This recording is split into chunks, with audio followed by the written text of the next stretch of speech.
as part of what happened all across Palestine, they wanted to destroy all the Palestinian houses and property, so the Palestinians will not be, you will not be able to see them anymore, or see their property or anything that got to do. This is why you can simply stand here and you will not have anything to tell you. That we had thousands of people like Al-Qaddoumi family or the Abu Jibain family.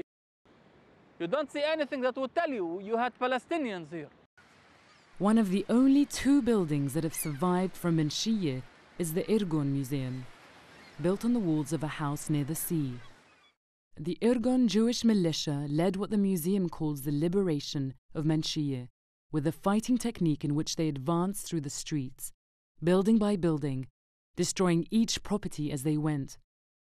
This is a technique the Israeli army still uses today in the occupied territory of Palestine.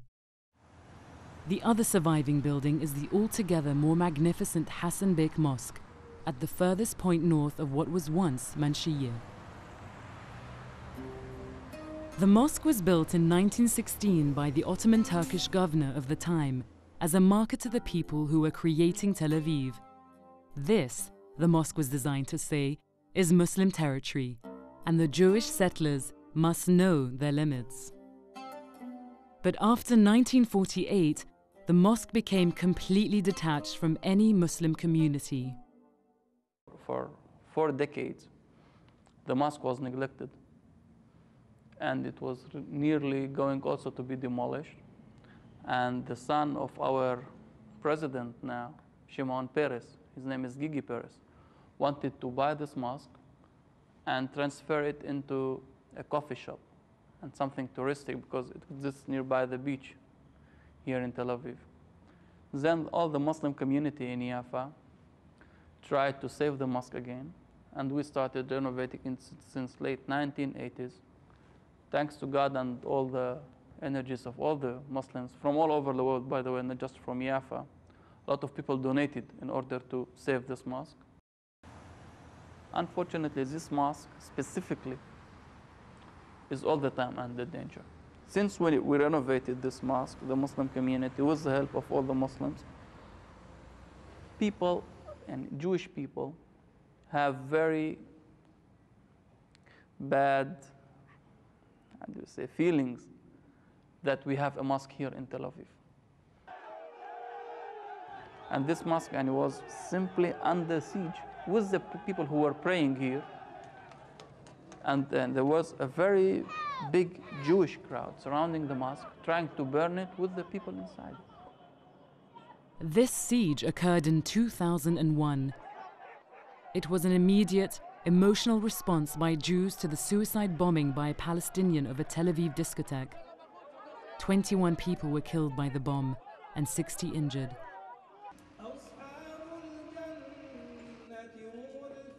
Across Israel and the occupied territories, mosques have become increasingly significant sites of political dispute and national as well as religious pride.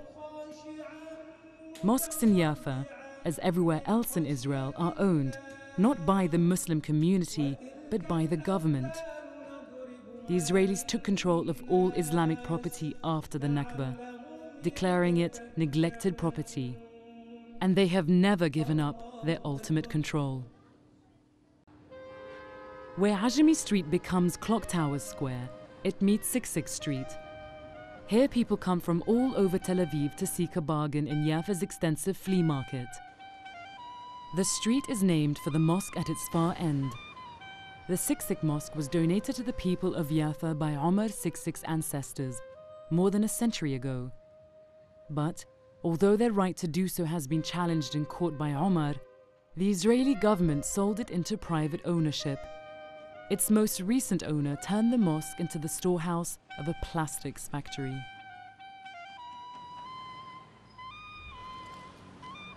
Omar has never been able to gain access to the mosque, but the factory has recently ceased working, and we discover that the side gate is no longer locked and barred.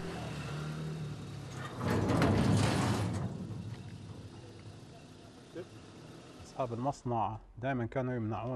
owners of the factory used to stop us from coming in because they said it was dangerous for us, with all the workers and machines. When I took over the responsibility of the family mosque, I went to the courts, thinking maybe through the legal system I would be able to regain ownership. But I was wrong.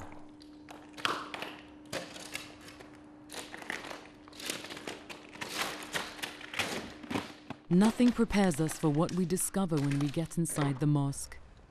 A sight so appalling, so insulting, so sacrilegious.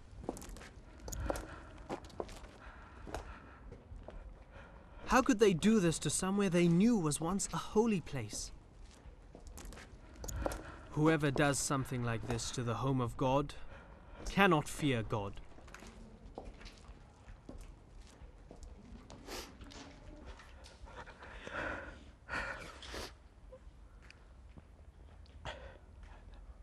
It's a piece of me, my mosque, my family's mosque. Could it ever happen anywhere in the world that I am not allowed to enter my own mosque? اللي هو مكان مقدس مكان طاهر المفروض يكون أنظف مكان يعني. This place is a holy place, a pure place. I defend everything else, and yet I'm unable to protect my mosque. It's my duty to fight to regain this mosque. Soon, God willing, soon. Very soon.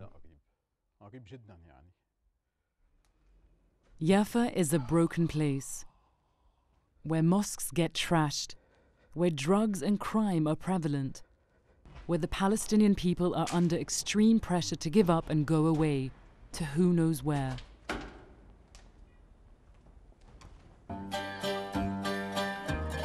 Yet Ajami Street, our Palestine Street, is still full of life, and against the odds, it maintains a strong Palestinian presence.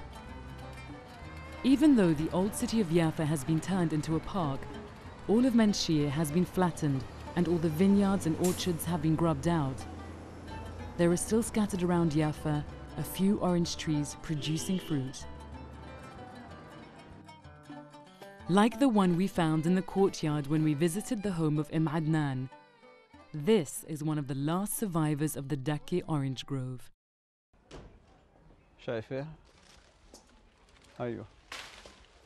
Look, this is what's left from the land that exported oranges to the world.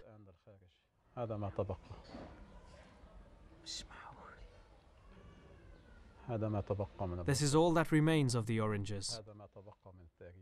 This is all that remains of history. Is this a sign of tragedy or of hope? I think both.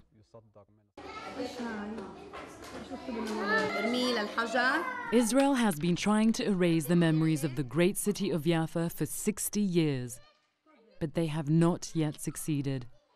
Many Palestinians refuse to let go of those memories, and they are determined that Palestinian life will not be grubbed out like the orange groves. The bride of Palestine may be in exile, but she is still alive.